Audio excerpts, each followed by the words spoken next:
महोदय, मैं ये जानना चाहता हूं कि क्या सनातन धर्म का अनुयायी बनना या सनातन धर्म के किसी आयोजन को भव्यता के साथ करना क्या कोई अपराध है?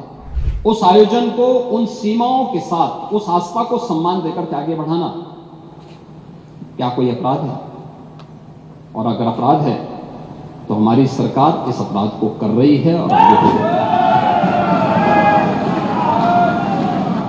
तो महोदय, जब हम महाकुंभ के बारे में चर्चा कर रहे हैं और ये आयोजन, नहीं, आपके बारे में इसलिए बोल रहा हूं, मैं आऊंगा उस पर भी, मैं उस पर भी आऊंगा भी, उस पर भी मैं आ रहा हूं।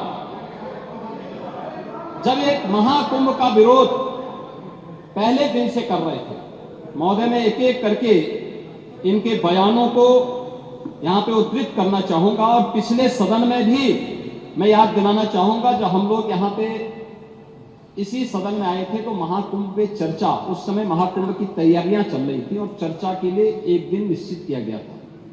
आप लोगों ने सदन नहीं चलने दिया, सदन नहीं चलने दिया। अच्छा होता महाकुंभ के पहले सदन में पूरे दिन भर की चर्चा होती, हम उस व्यवस्था के बारे में चर्चा करते, आपके अनुभव का लाभ लेते, लेकिन आपने चर्चा नहीं होने दी। लेकिन पहले दिन से ये चर्चा, पहले दिन से ये अफवाह और इस प्रकार का दुष्प्रचार आपके द्वारा निरंतर होता रहा। आप याद करिए, समाजवादी पार्टी के राष्ट्रीय अध्यक्ष ने महाकुंभ आयोजन के पहले इस बारे में कहना शुरू किया कि साहब, इतना पैसा और इतना विस्तार देने की आवश्यकता क्या है। उनका बयान कि हमारी सरकार से अपील है कि बहुत सारे बुजुर्ग जो 65 साल से ऊपर और 70 साल से ऊपर के लोग हैं, स्नान नहीं कर पाए।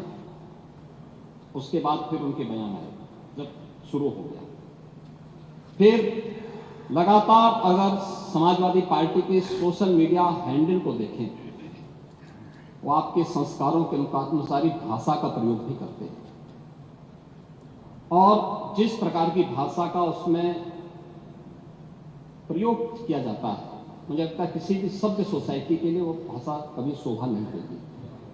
आप लोगों के अपने संस्कार हो सकते हैं, आप लोगों का अपना व्यवहार हो सकता है, लेकिन कोई सभ्य समाज और कोई सभ्य सोसाइटी उसको कभी मान्यता नहीं दे सकती।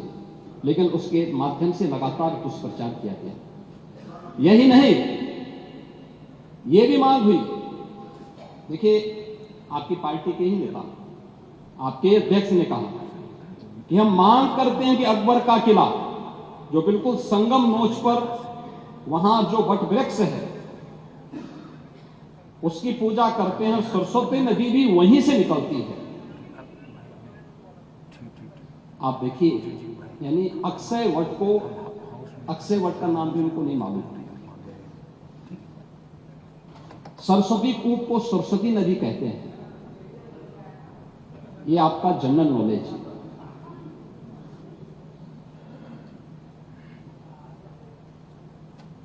इन्होंने कहा महाकुंभ कोई शब्द नहीं, क्योंकि महाआयोजन के लिए बहुत सारा पैसा निकालना था, पैसे की बर्बादी करनी थी, इसलिए नाम भी इन्होंने महाआयोजन दिया।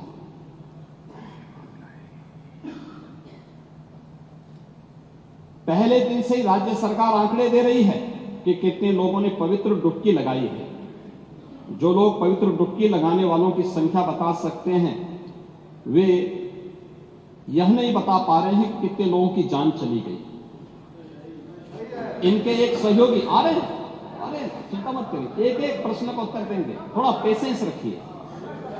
देखो, आप बोल रहे थे, मैं बहुत शांति से सुन रहा था, बहुत शांति से। आप ही के एक सहयोगी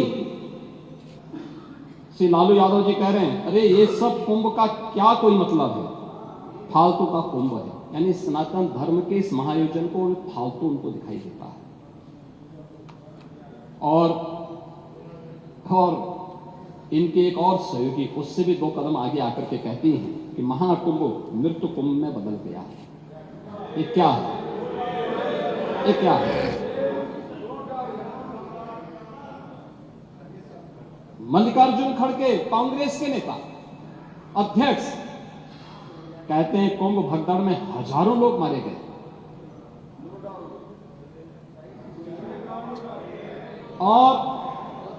और जया बच्चन क्या कहती हैं कि समाजवादी पार्टी की नेत्री है।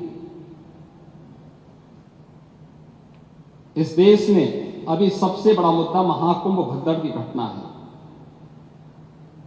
उन मृतकों की सही संख्या बतानी चाहिए और जनता को सफाई देनी चाहिए। उन्होंने आगे क्या बात कही? उन्होंने कहा व्यवस्थाएं आम आदमी के लिए नहीं बल्कि वीआईपी के लिए थी।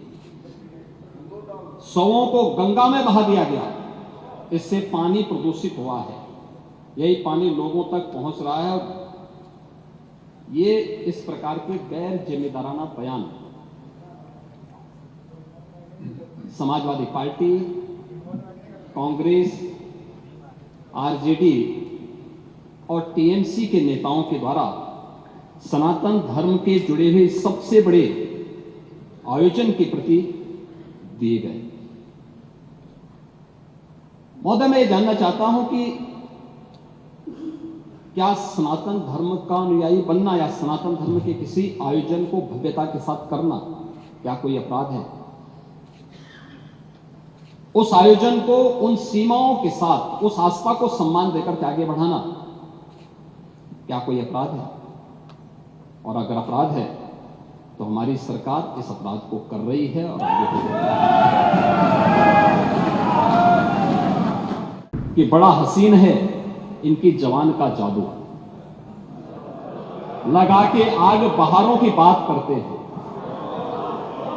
जिन्होंने रात में चुन चुन के बस्तियों को लूटा, वही नसीबों के मारों की बात करते हैं।